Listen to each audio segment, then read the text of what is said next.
बात करें तो एनीमिया क्या है, एनीमिया को बोल सकते हैं हम एचबी अगर डिक्रीज हो रहा है, एचबी की कमी आ रही है हमारी बॉडी में, या फिर ये बोल सकते हैं कि आरबीसी काउंट कम हो रहे हैं। देखो मीनिंग सेम है, आरबीसी के अंदर ही क्या पाया जाता है, एचबी का मॉलिक्यूल्स पाया जाता है, ठीक है। आरबीसी के अंदर ही क्या पाया जाता है, एचबी का मॉलिक्यूल्स पाया जाता है। तो हम ये भी बोल सकते हैं कि आरबीसी का काउंट कम हो रहा है, आरबीसी का काउंट कम होगा तो एचबी का काउंट ऑटोमेटिकली कम होगा। और ये भी बोल सकते हैं कि भाई डिक्रीज एचबी, एचबी कम हो रहा है, मतलब एचबी की कंसंट्रेशंस कम हो रही है, ठीक है। अब अगर WHO के अकॉर्डिंग देखें तो जो मेनली जो मेल जो है उसमें अगर 13 ग्राम पर डेसीलीटर, 13 ग्राम पर डेसीलीटर का मतलब है कि 100 ml ब्लड में 13 ग्राम अगर एचबी है, ठीक है, 100 ml ब्लड में 13 ग्राम एचबी की बात हो रही है, तो अगर उससे कम है 13 ग्राम पर डेसीलीटर से कम है तो वो एनीमिया की कैटेगरी में आता है, ठीक है। और अगर जो फीमेल है, ठीक है, फीमेल है उसमें अगर 11 ग्राम पर डेसीलीटर से कम है तो भी वो एनीमिया की कैटेगरी में आता है। अब हम इसके लक्षण की बात करें कि भाई सिम्टम क्या क्या दिखाई देते हैं, अगर किसी को एनीमिया है तो उसको आइडेंटिफाई कैसे करें, जानने कैसे, पहचानने कैसे, ठीक है। तो पहला सिम्टम मतलब मोस्ट कॉमनली सिम्टम दिखाई देता है इजी फटीग। इजी फटीग का मतलब है, फटीग का मतलब होता है थकावट या फिर बोल सकते हैं वीकनेस, मतलब कमजोरी। कोई भी जैसे थोड़ा काम किया या फिर वर्कआउट किया, थोड़ा भी कुछ भी किया तो उसे थकावट महसूस होने लगेगी, तो वो कारण, वो सिम्टम है एनीमिया का, ठीक है। शॉर्ट ब्रीथनेस मतलब सांस फूल जाना, मतलब जल्दी से उसका सांस फूल जाना, थोड़ा सा काम किया सांस चढ़ना, ठीक है, तो वो भी सिम्टम किसके हैं, एनीमिया के, ठीक है। दूसरा एंजिया, अगला सिम्टम है एंजिया। एंजिया मीनिंग है चेस्ट पेन, मतलब अगर किसी को चेस्ट पेन है तो भी वो सिम्टम किसका है, एनीमिया का। उसके बाद अगला सिम्टम है इंसोमिया। इंसोमिया का मतलब अगर किसी व्यक्ति को नींद कम आ रही है तो वो भी कारण हो सकता है एनीमिया का। अगर कोई बच्चा है उसमें अगर लॉस ऑफ कंसंट्रेशन है, वो एकाग्रता की जो कंसंट्रेशन में एकाग्रता कमजोर हो रही है उसकी, तो वो पढ़ाई में मन कम लग रहा है, लॉस ऑफ कंसंट्रेशन, ध्यान कम लग पा रहा है उसका, तो वो भी एनीमिया का कारण हो सकता है। इसलिए हम उस बच्चे का एचबी टेस्ट करवाना चाहिए, ठीक है। उसके बाद है कि भाई अगर हम उसकी और क्या क्या सिम्टम दिखाई देंगे, पैलोर स्किन का मतलब है जो स्किन है वो फीकी पड़ जाएगी। ये नहीं बोल सकते हम कि पीली पड़ जाएगी, क्योंकि पीली हमारी स्किन कब पड़ती है, जॉन्डिस के केस में, ठीक है। उसके बाद है पैलोर प्लम्स या फिर बोल सकते हैं कंजक्टिवा, ठीक है। ये क्या है, जब कई बार हम डॉक्टर के पास जाते हैं तो वो हमारा एचबी, कई बार हमारी आंखें चेक करता है ना, तो वो आंखों में क्या चेक करता है, जो हमारी लोअर आईलाइट्स है, ठीक है, ये लोअर आईलाइट्स है, इसको नीचे दबाएंगे और जो पेशेंट्स है उसको बोलेंगे ऊपर देखो, तो ये जो रेड कलर का कंजक्टिवाइटिस है नीचे वाला, अगर ये फीका पड़ रहा है, रेडिश कलर नहीं है या फिर थोड़ा फीका पड़ रहा है, व्हाइटिश हो रहा है, तो वो उससे हमें लगता है कि उससे होता है कि भाई ये, उससे क्या चेक होता है कि भाई एचबी की कमी है, ठीक है। और हम जॉन्डिस का पता कैसे करते हैं, जैसे पेशेंट जॉन्डिस में भी आंखें देखते हैं ना, तो हम उसमें कैसे पता करते हैं, जो ऊपर वाली है इसको उठाएंगे और नीचे देखने के लिए बोलेंगे, ऐसे घुमाने के लिए, तो हम ये जो व्हाइट पोर्शन है ऊपर वाला, ये स्कैलर है, तो इस स्कैलर को चेक करेंगे, अगर स्कैलर में येलोइश हो रहा है तो वो जॉन्डिस के सिम्टम है, ठीक है। तो ऐसे हम देखते हैं। और क्या क्या सिम्टम है एनीमिया के, जैसे हमारे नाखून है, नॉर्मली तो वो स्मूथ होते हैं, और जब एनीमिया हो जाता है तो वो क्रवी नेल्स हो जाते हैं। क्रवी नेल्स मतलब थोड़े धस जाते हैं, धस से जाते हैं, तो वो भी सिम्टम किसका है, एनीमिया का। एक सिम्टम होता है पिका डिसऑर्डर, ठीक है, एक सिम्टम होता है पिका डिसऑर्डर।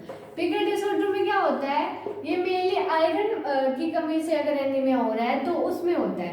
पिका डिसऑर्डर में होता है जो चीजें खाने की नहीं है वो चीजें खाने का मन करता है, जैसे चौक वो खाते हैं ना, स्लेटी चौक, बूरा वगैरह, तो वो सारी चीजें पिका डिसऑर्डर में आती है, और वो अगर आयरन की कमी है तो उसमें आता है, ठीक है। उसके बाद आता है कि भाई अगर हम उसके कारण, हम मतलब सारे जो एनीमिया है उसका कारण पता करें कि भाई किस किस कारण से एनीमिया हो सकता है, तो एक मेनली है आयरन, ठीक है।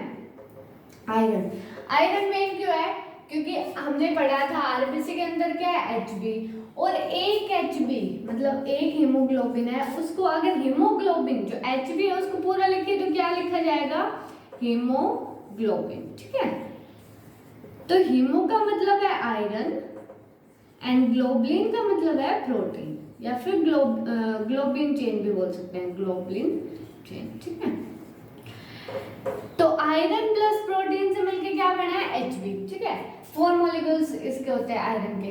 तो ये सारे, तो आयरन किस लिए जरूरी है, HB के फॉर्मेशंस के लिए, और HB किसके अंदर पाया जाता है, RBC के अंदर।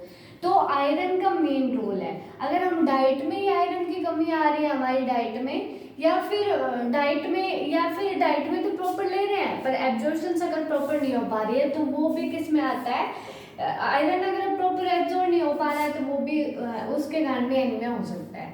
अगला है कि अगर हैवी मेंस्ट्रुएशन ब्लड लॉस हो रहा है, मतलब जो महिला है, फीमेल है, जो बच्चे लड़के होते हैं अडल्ट, तो उनमें अगर ब्लड लॉस जो मेंस्ट्रुएशन का ब्लड लॉस है वो हैवी हो रहा है, वो किसके कारण होता है, हार्मोनल चेंज के कारण। अगर हार्मोन में चेंजेस आ रहे हैं तो उसके कारण क्या होगा, हैवी ब्लड लॉस होगा। हैवी ब्लड अगर लॉस होगा मेंस्ट्रुएशन में तो भी एनीमिया हो सकता है। ठीक है, अगला है मेजर ब्लड लॉस। ठीक है, वो मेजर ब्लड लॉस किस में हो सकता है, अगर मेजर ब्लड लॉस कब हो सकता है, अचानक से ब्लड लॉस, या तो किसी को इंजरी हुई है या फिर ट्रामा मतलब एक्सीडेंट अगर उसका हुआ है, तो उस कंडीशंस में क्या होगा, उस कंडीशंस में भी हमारे बॉडी में खून की कमी आ जाएगी। ठीक है, अगला है कि decrease rate of erythropoiesis. Decrease मतलब होता है घटना। ठीक है, डिक्रीज रेट ऑफ, जिस रेट से, इरेथ्रो का मतलब होता है आरबीसी एंड पोइसिस का मतलब होता है प्रोडक्शंस। तो जो हमारी इरेथ्रो का मतलब है आरबीसी एंड पोइसिस का मतलब प्रोडक्शन, जो आरबीसी के प्रोडक्शंस का रेट है वो अगर डिक्रीज हो रहा है, जिस रेट से अगर आरबीसी की प्रोडक्शन होनी चाहिए उस रेट से नहीं हो पा रही है, तो वो किस में आता है, हमारा एनीमिया में। ठीक है, एनीमिया हो जाता है उस कंडीशन पे। तो ये मेनली रीजन है आयरन इसके क्या नाम है, एनीमिया के। ठीक है, उसके बाद और अगर क्लासिफिकेशंस की बात करें तो इटोलॉजिकल क्लासिफिकेशंस में ये आते हैं कि भाई अगर कोई एक्सीडेंट हुआ है तो उसमें ब्लड लॉस हुआ है, या फिर डाइट में हम प्रॉपर नहीं ले पा रहे हैं आयरन, एब्जॉर्ब नहीं हो पा रहा। अब आयरन ही एक जरूरी नहीं है, आयरन डाइट में क्या क्या इंपॉर्टेंस है, बहुत सारे न्यूट्रिशन जो स्मॉल अमाउंट में चाहिए होता है वो बहुत ही इंपॉर्टेंस होते हैं। तो जैसे आयरन हो गया, विटामिन सी हो गया, विटामिन B12 हो गया। ठीक है, एंड फोलिक एसिड हो गया। ठीक है, जो विटामिन सी है उसका क्या काम है, हमारे बॉडी में आयरन को एब्जॉर्ब करवाना, जीआईटी के थ्रू विटामिन सी का काम होता है। ठीक है, विटामिन B12 का क्या रोल है, फोलिक एसिड का क्या रोल है, जो विटामिन B12 और फोलिक एसिड है वो हमारी आरबीसी को मैच्योर करवाती है। देखो जो हमारी हड्डी होती है, बड़ी जो हड्डियां होती है, जैसे ये है रीढ़ की हड्डी, तो इनमें जो बोन्स, इनमें बोन मैरो होती है। ठीक है, बोन मैरो होती है, इनमें एक सेल्स होते हैं, बहुत सारे सेल्स होते हैं। तो एक बड़ा सेल्स होता है जिसे स्टर्म सेल्स बोलते हैं, वो बड़ा सेल्स है। ठीक है, वो आगे चल के अलग अलग कैटेगरी में डिवाइड हो जाएगा, आरबीसी भी वही बनाएगा, मतलब आगे कैटेगरी में डिवाइड होगी। ठीक है, आरबीसी, डब्ल्यूबीसी एंड प्लेटलेट्स।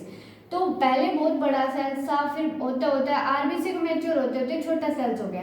तो आरबीसी को मैच्योर करवाने के लिए किसकी जो क्या जरूरी है हमारी बॉडी के लिए, vitamin B12 and folic acid, ये दोनों ही हमारी बॉडी के लिए जरूरी होते हैं। ठीक है, आरबीसी को मैच्योर करवाने के लिए। अगर vitamin B12 and folic acid की कमी आ रही है, ठीक है, vitamin B12 and folic acid की कमी आ रही है, तो वो कौन सी कैटेगरी का एनीमिया होता है, मेगालोब्लास्टिक।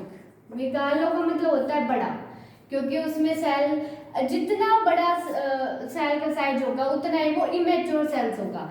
तो मेगालोब्लास्टिक एनीमिया में क्या होगा, जो सेल का साइज है वो बड़ा ही रह जाएगा, मैच्योर नहीं हो पाएगा, क्योंकि मैच्योर होने के लिए तो प्रॉपर अमाउंट में क्या होनी चाहिए, vitamin B12 and folic acid होनी चाहिए। तो ये सारी है कि ये सारी कंडीशंस है हमारे एनीमिया के। ठीक है, आगे अगली जो वीडियो है उसमें हम मोर ये जो क्लासिफिकेशन है एनीमिया की वो डिटेल में पढ़ेंगे। ठीक है, अब आगे इसमें सारी चीजें हो गई है। अगर हम इसके सोर्सेज की बात करें, मतलब जो सोर्सेज है एनीमिया के, क्या खाएं कि भाई एनीमिया ना हो पाए। ठीक है, तो हमें इस पे जो सरकारी लोग हैं उसको क्या खाना चाहिए, हरी सब्जियां खानी चाहिए, पालक खाना चाहिए, नट एनपी जो मटर वगैरह होते हैं, नट्स जो होते हैं, वो सारी चीज़ें हमें खानी चाहिए। रेसिन क्या होते हैं, किशमिश, ठीक है, ये सारी चीज़ें हमें खानी चाहिए। और जो मांसाहारी लोग हैं वो मीट और एग में भी प्रॉपर अमाउंट में आयरन की कमी नहीं आती, मतलब प्रॉपर अमाउंट में एनीमिया की कमी नहीं आती। ये सारी चीज़ें हमें खानी चाहिए। तो ये सारी चीज़ें कि भाई क्या खाना चाहिए जिससे हमारी बॉडी में आयरन मतलब खून की कमी ना आ पाए, ठीक है। तो खून की कमी हमें सबसे पहले हेल्थी डाइट, अपनी डाइट का ध्यान रखना चाहिए, क्योंकि जब फीमेल होती है अगर वो प्रेगनेंसी के टाइम पे अपनी डाइट का ध्यान नहीं रखती है तो उस टाइम पे देखो गवर्नमेंट ने भी अब ये कर रखा है, जो हमारे गवर्नमेंट जो हॉस्पिटल है जैसे पीएचसी हो गया, सीएचसी हो गए, तो उनमें फ्री में आंगनवाड़ी भी है, तो उनमें भी फ्री में क्या है, फ्री में लेडीज को दी जाती है आयरन की एंड फोलिक एसिड की टैबलेट दी जाती है। वो क्यों दी जाती है, ताकि जो प्रेग्नेंट वूमेन है उनमें दिक्कत ना आए। तो हमें फोलिक एसिड की टैबलेट अगर कोई प्रेगनेंसी प्लान कर रहा है उस टाइम पे देनी चाहिए, और पहले 3 मंथ प्रेगनेंसी में फोलिक एसिड देनी चाहिए, और बाद में आयरन की टैबलेट्स देनी चाहिए।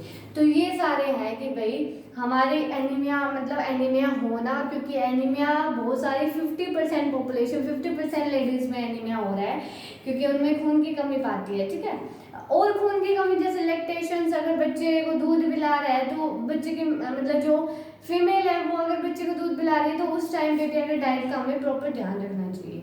मेंस्ट्रुएशन जो हैवी अगर हो रहा है या फिर तो उसका प्रॉपर ट्रीटमेंट, हार्मोनल चेंज हो रहा है तो उसको प्रॉपर ठीक करना चाहिए उसका ट्रीटमेंट, ताकि एनीमिया उसको ना हो पाए, ठीक है। Thank you, like and subscribe my channel. अब मेरे को उम्मीद है इस वीडियो में कुछ आपको हेल्पफुल लगा होगा और आपको कुछ समझ में आया है, तो please subscribe my channel. Thank you.